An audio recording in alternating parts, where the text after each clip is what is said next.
Yo, what's going on, YouTube? What's going on? This is your boy New Lion 144 back at it with another video. And today we're gonna do something a little different. I know if y'all been watching my live streams that's been coming on into the Gamers Den, I've been hinting that I wanted to speak about this topic.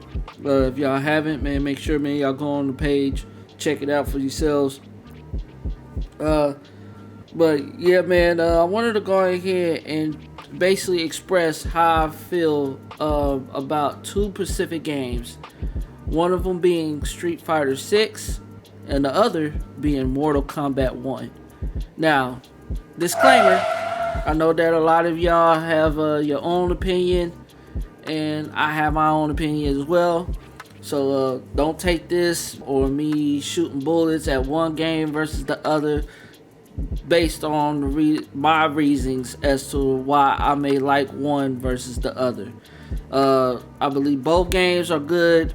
Both of them was very deserving to be in the running of being named as the best fighting games that came out last year, as well as Street Fighter 6 taking it.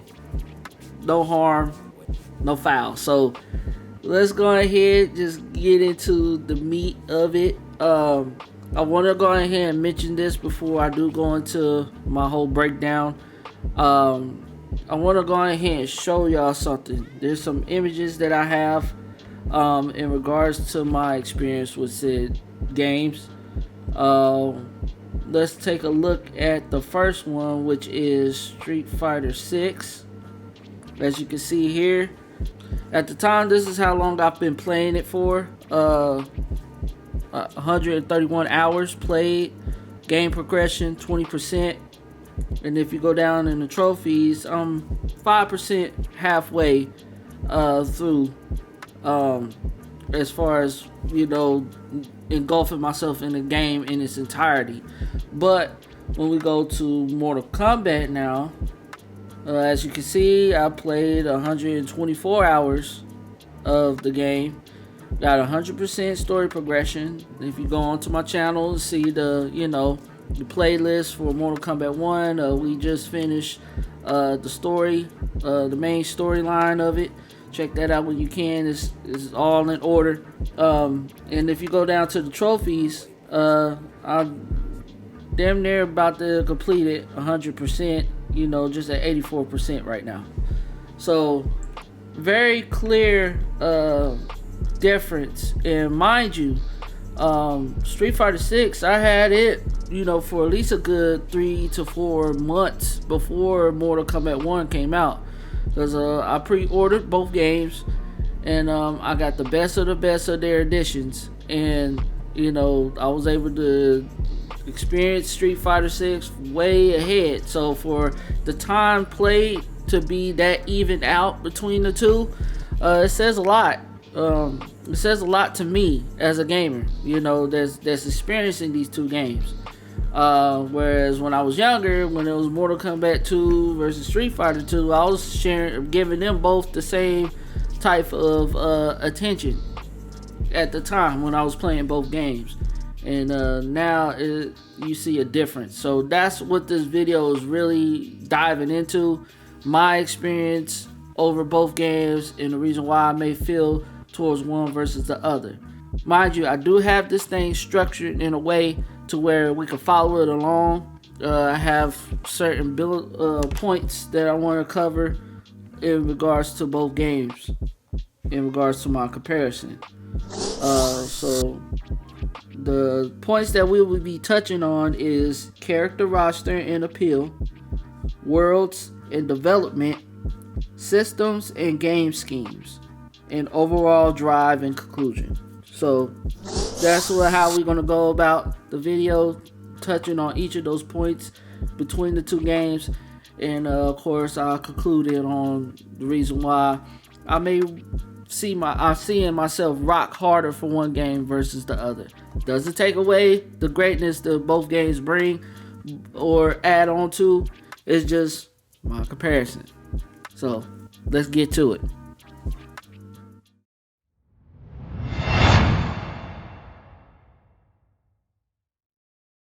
taking a look at Street Fighter 6 in this character roster, and also appeal. Now, as far as appeal goes, I feel like this is one of the most unique takes that Street Fighter 6 had went through, as far as with its characters design and appeals and the way certain characters look, especially some of the Road Warriors like Ryu, Ken, Chun-Li.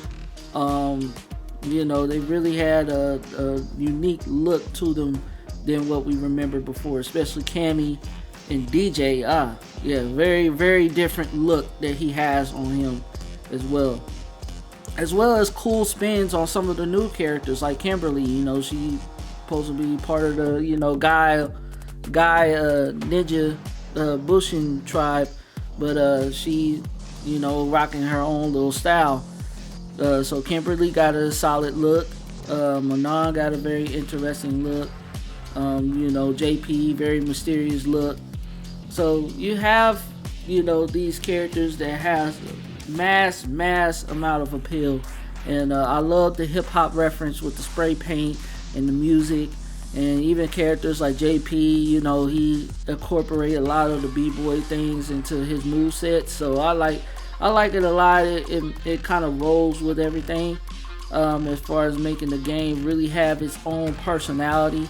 And that's what I really do appreciate as far as with Street Fighter 6 appeal. Now with its roster, I know this is the latest update to that, but when it started, it was only just only 18 characters in total. So minus the 2 DLC that we just got, which is in the form of Rashid and Aki. And like I said, I feel like that kind of hurts the game on release, because you can run through this roster pretty easy, especially with the way how we are now today. The average consumer that's playing this type of form of media now and taking on this type of content, they will run through short rosters real quick. So that's why I feel like games with a high character selection helps the game last long. It contributes to that factor. So as far as in the roster department, I feel like that's where Street Fighter 6 is kind of weak in, especially now with the added 2, and then we still got some time before the next character drops out. It won't be until like I said, it's very that's why it's getting repetitive, I feel like, for a lot of people, especially when it comes to them viewing the said game, even though its appeal is off the charts in my opinion. Now let's go ahead and make the transition over to Mortal Kombat. Alright, so for starters, on Mortal Kombat 1's roster, I'm going to go ahead and say that it beats Street Fighters, only for the simple fact that not only do you have more characters on the main roster, the actual character that you control, but I think that with the inclusion of the cameos, I think it takes it up to the next level, because what you see with the cameos is that it brings a different play mechanic to the overall characters that you pick in different play styles. So every match, even though you can have a mirror match between Raiden and Jax, or and the other person got Raiden, maybe he's rolling with Serena, or maybe he's rolling with Cyrax, so you got 2 different play styles here that changes up the overall experience, and I feel like that contributes a lot when it comes to MK1's character roster. That helps it put it leaps and bounds up above Street Fighter 6's. Now, as far as with its appeal, it kind of evens out. There's a whole different spin on it, a whole different take.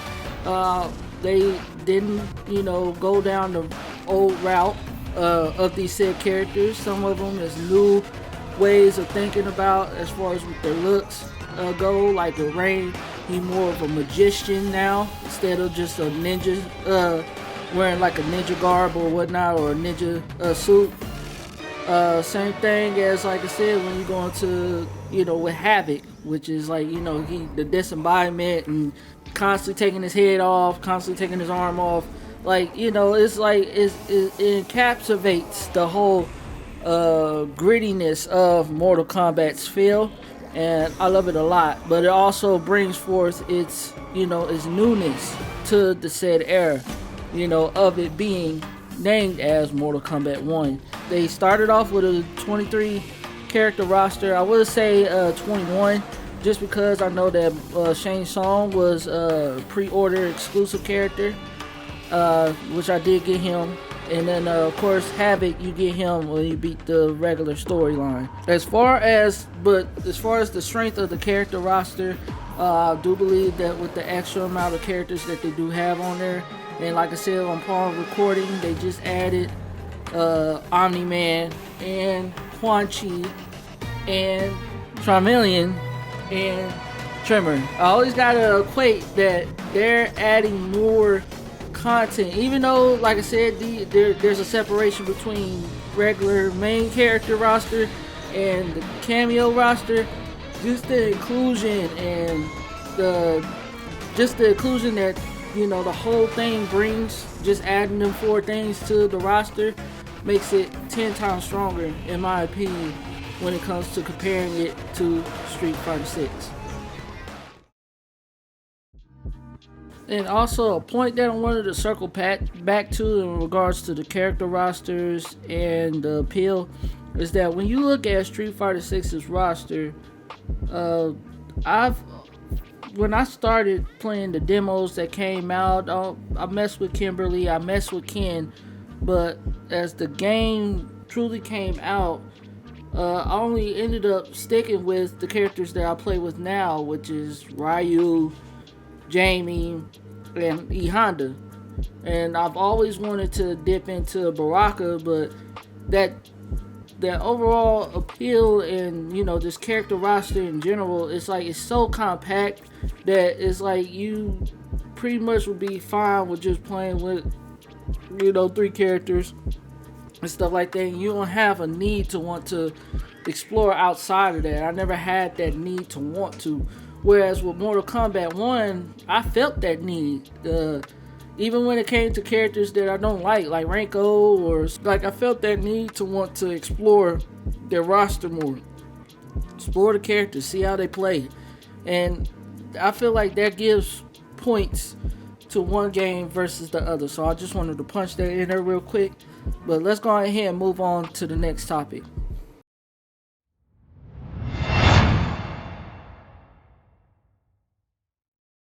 World and development of their characters. Leap and bounds, man. I really enjoyed playing the story mode of Mortal Kombat 1. It's a testament to my shared experience between both games, which storyline I'm really hooked onto versus the other. Because with Mortal Kombat 1's world and its development of its characters, it was a very, very nice spin of it all.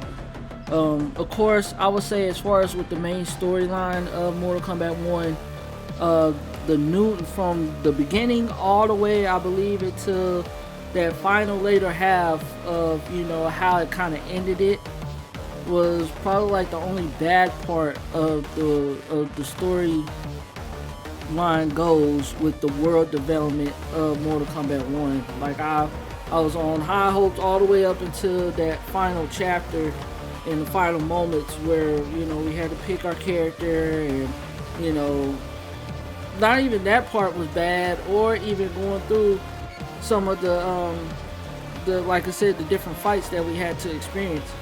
And it sets up this whole timelines, different worlds that spewed from Mortal Kombat 11, which further helps the storyline and connects the two together. And I expressed it a lot during my time, my playthrough of Mortal Kombat 1 story, so that it helped bring the story back around together, because that was the biggest question, how they gonna end from this whole timeline altering god that they had to face and conquer that, and now Liu Kang is trying to start it over. Well, boom, it continues it on.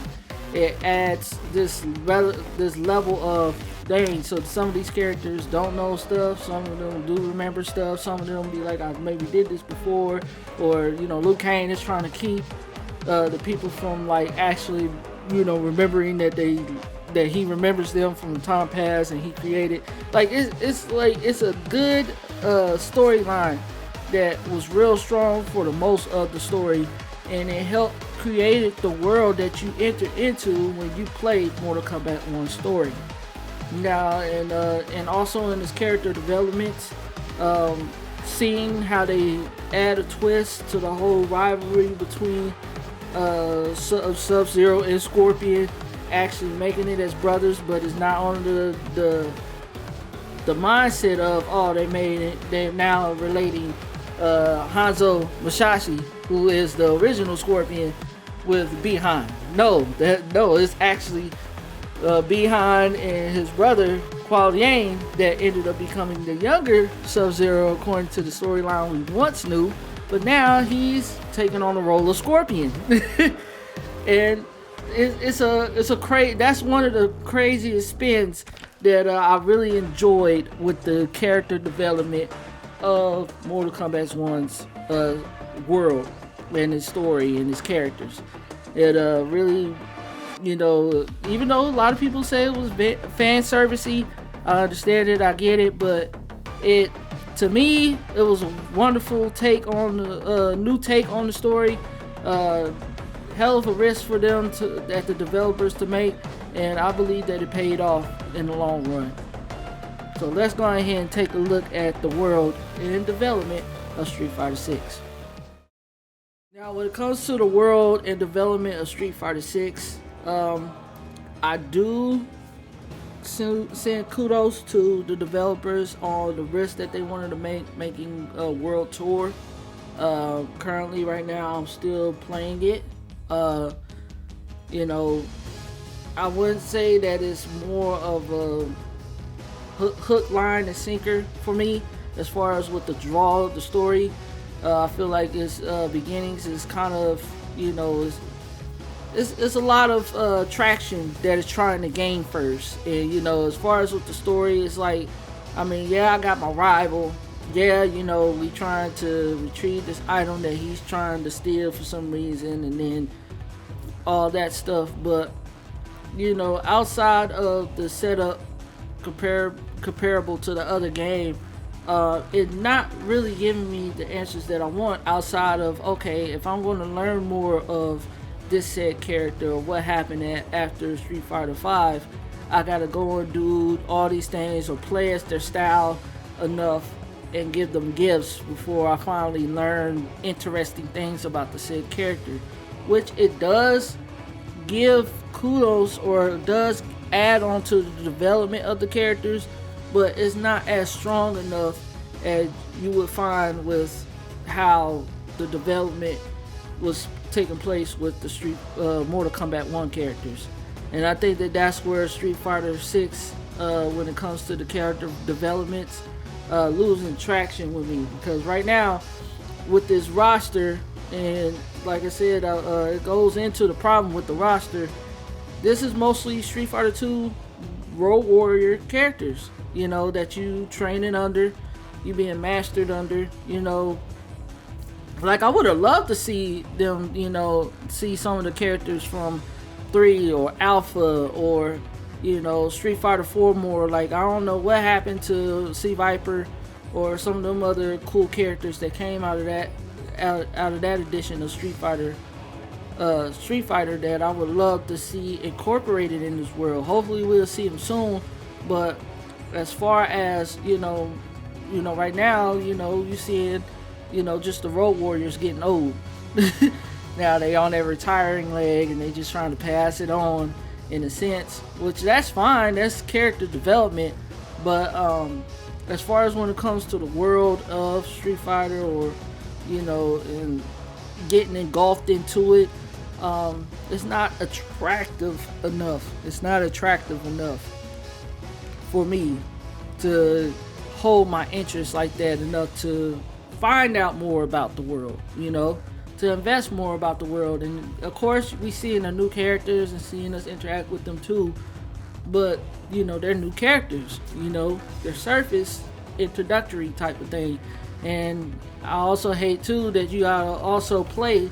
You have to play the arcade mode to even get more out of those said characters as well, to further explain or help understand their development.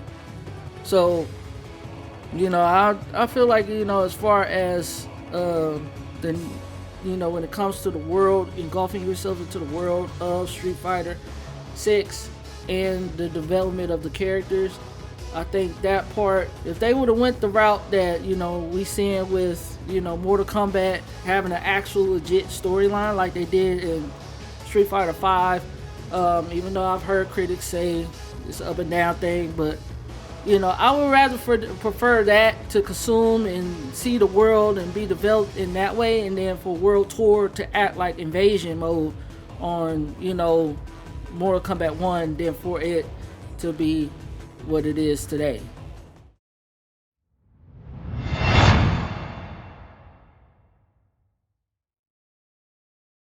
Alright, so let's get into the juiciest part of the video, in my opinion, which is the systems and game schemes. Now, what I mean by that is just purely the gameplay of said games. And let's start with Street Fighter 6. No, matter of fact, let's start with Mortal Kombat 1. Mortal Kombat 1's game play, I find it's very solid. It's very manageable, because you know, a lot of times, you know, I usually compare this to me running into the gimmick player. And what I mean by a gimmick player is that they will manipulate something or a move that comes off cheap, and that's all they do, right? And is there enough ways or options in the gameplay for me to counter that, get around that, so on and so forth? And you know, due to how much time or practice I put into, would it pay off for me to be able to counter those type of players? Because that's what you're going to run into when it comes to fighting games. It's no different than way back when you got, you know, the cousin that comes over and all they doing is just pressing buttons, just tapping stuff, you know, or like, you know, back when Take Tag came out and everybody was picking Eddie or Harang because they just tap the kick buttons and they're able to do all this stuff, and it's up to you as a skilled player to overcome that. Okay, what are you going to do to counter that strategy, to force that person to play differently, you know, which is all in strategy.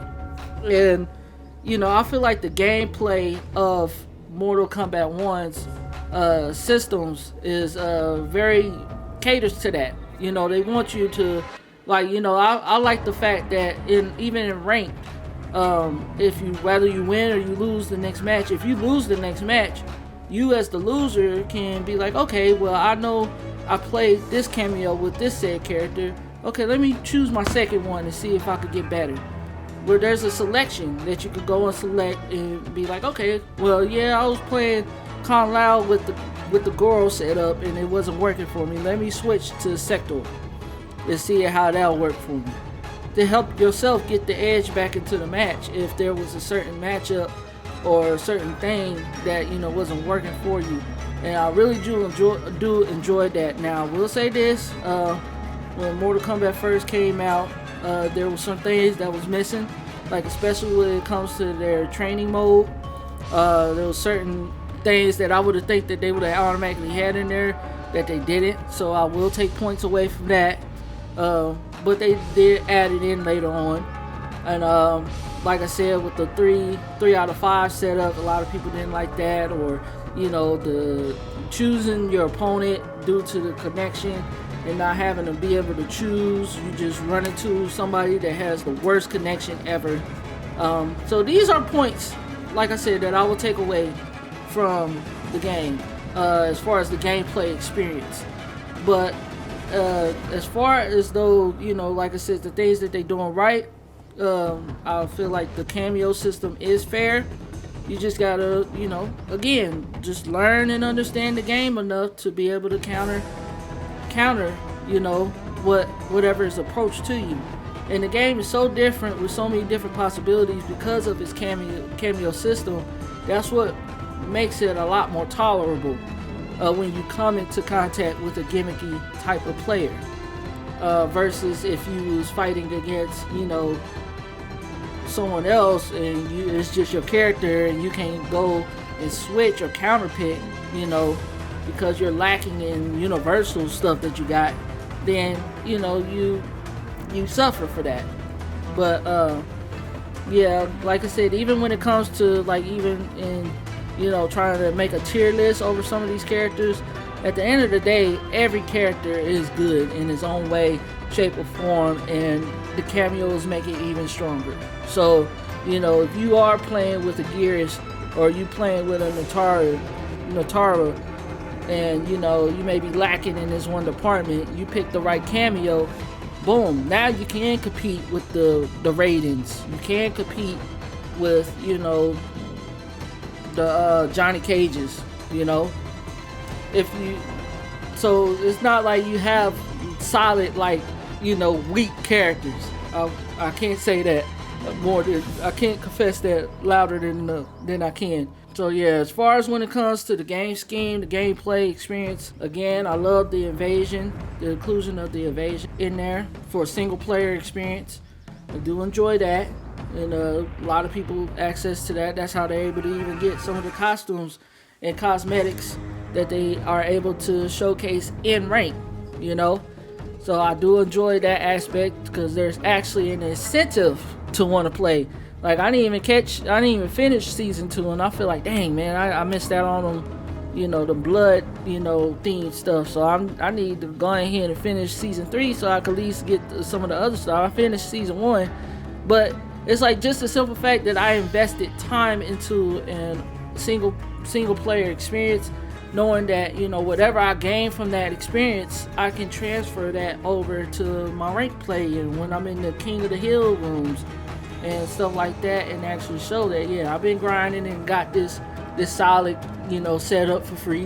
What's up? Like, you know, that's good stuff. That's good stuff. That's replayability. That would keep the gamer around a lot longer.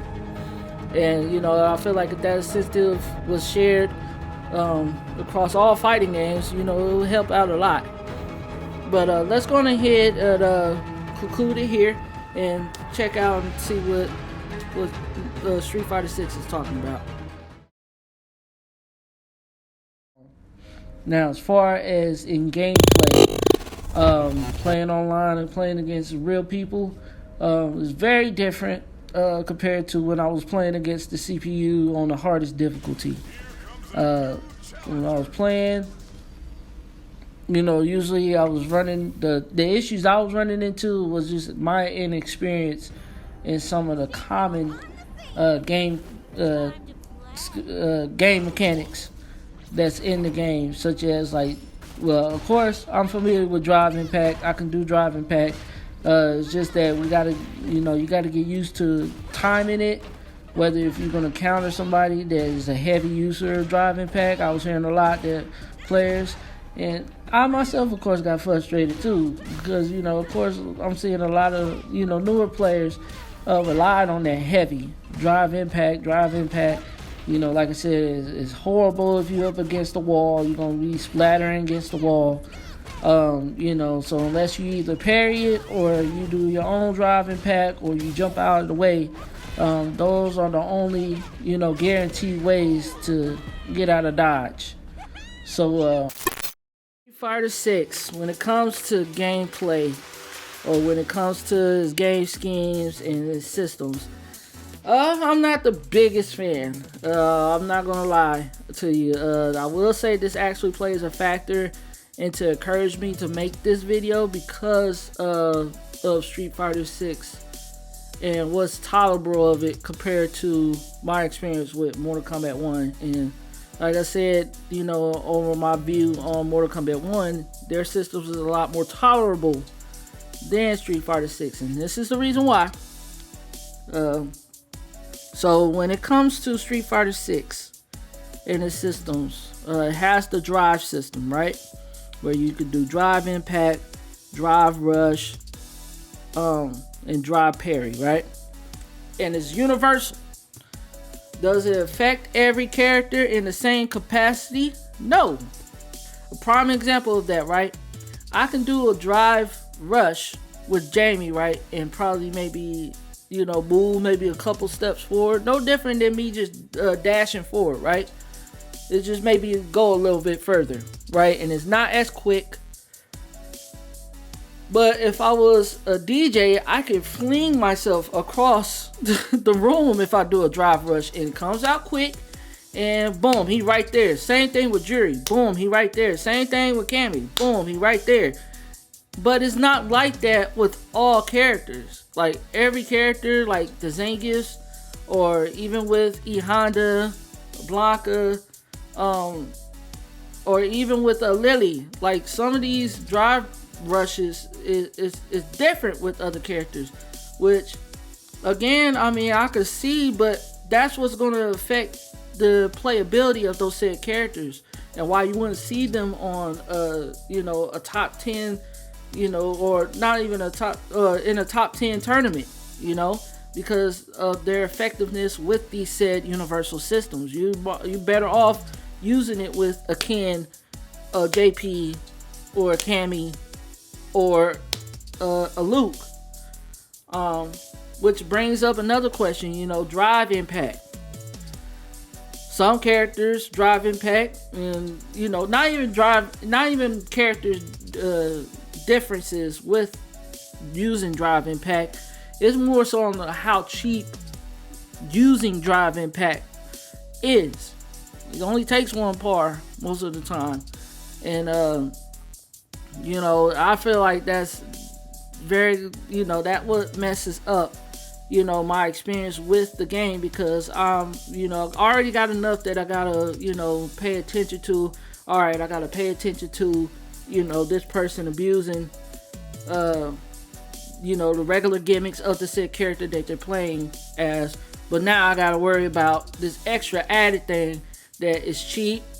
A person, can exhaust it like 5 times, and then they could just, attack and do their little cheap stuff in the middle of stuff, and then just go back to using it 5 times again. And it's like, it's like I feel like the drive system in its entirety. And again, I could have sent out gripes about the drive parry. And me personally, I don't have a problem with the drive parry, just because I feel like there is a trade-off once even a person do manage to get it, where it's like, okay, cool, person get me on drive parry, I just got to pay attention to my health, because of course the trade-off from a person actually hitting a drive parry is, well, whatever damage that they do, even a combo, is not going to be as hurtful as if it was coming off raw. And so that is a trade-off that I'm willing to sit through. I know a lot of other pro players disagree with that. They feel like drive parry is, I hate it in the world.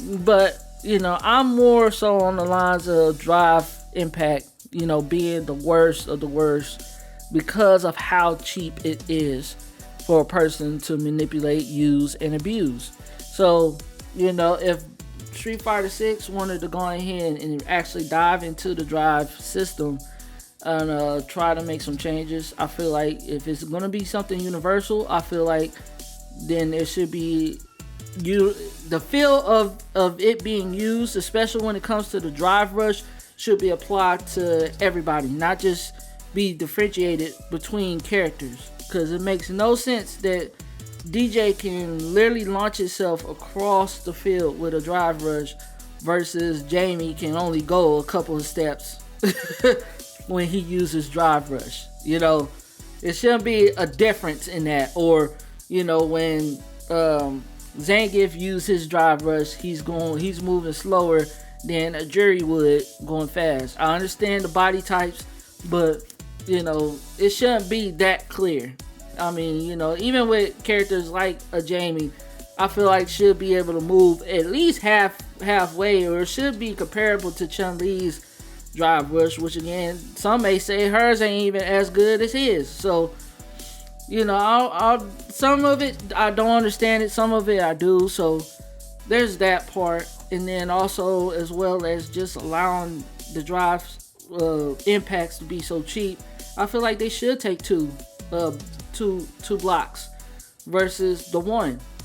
Instead of them being able to hit it 6 times, they could just hit it 3 times or 2, and go gas or do 2, let it charge up, or they could just do 3 and gas out afterwards.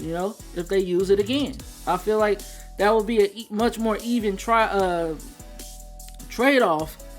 and for me to be able to comprehend and be able to combat in the battle if it was the other way around. So, as far as when it comes to the systems of Street Fighter 6, I think the drive system is one of the most egregious ones out of the comparison as far as being tolerable, because, I'm not, yeah, nah. It's a big deal. It doesn't take away from the game, but I'm just saying, as far as me, I can't tolerate I can't tolerate the drive system the way it is now versus dealing with the cameo system in Street Fighter and Mortal Kombat 1, because at least I could counterpick a cameo. Then if it's getting so rough with the Serenas and I can't get around the Serena, hell, I could just go sub and put the armor on and cancel all that stuff out. So there's counterpick play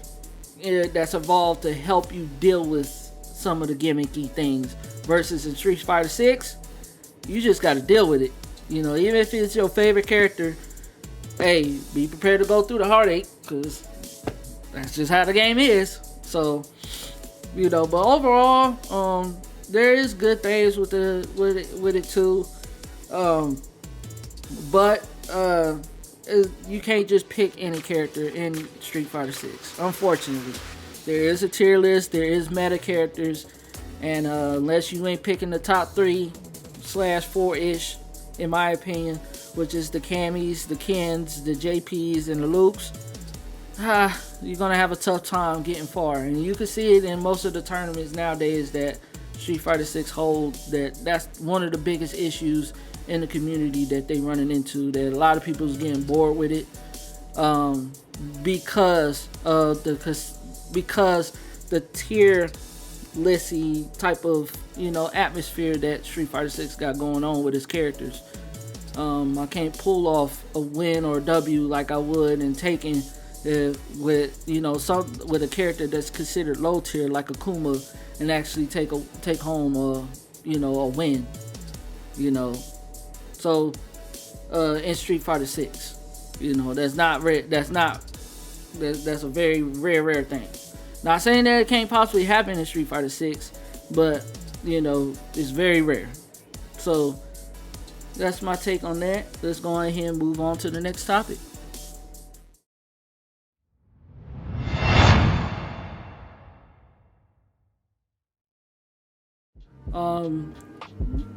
I can tell you this: my drive to want to play one game versus the other is very evident, and it's due to the things that I listed early on throughout the game whenever we address some of these topics. That unfortunately for me, Street Fighter 6 just doesn't draw me to want to play it no more. As far as how I see with all the game modes, and like I said, there's even a good arcade modes that they do, but it's more of like a offline experience, if anything else. And I find that unfortunate, because they got really pretty cool ideas. Here's one that I'm showing you right now of one of the arcade modes that I found very enjoyable, but it's only myself. Unless I'm have people over and stuff, then yeah, I could share that experience. But I guarantee you, people that play Street Fighter 6 is mostly just playing the online rank mode to try to get their MR up, and not exploring any other thing in the game. There's some that play on the Battle Hub, and it even goes into when it comes to their collection events and the collaborations that Capcom does, Street Fighter 6 does with, like, they have a recent one. Like, I remember when the Ninja Turtles came out, I was excited for that. I was ready to go ahead and see, okay, what kind of change do I got in my pocket, or do I need to go ahead and go in a little bit in the job so I can go ahead and hustle up that extra cash to spend on this event.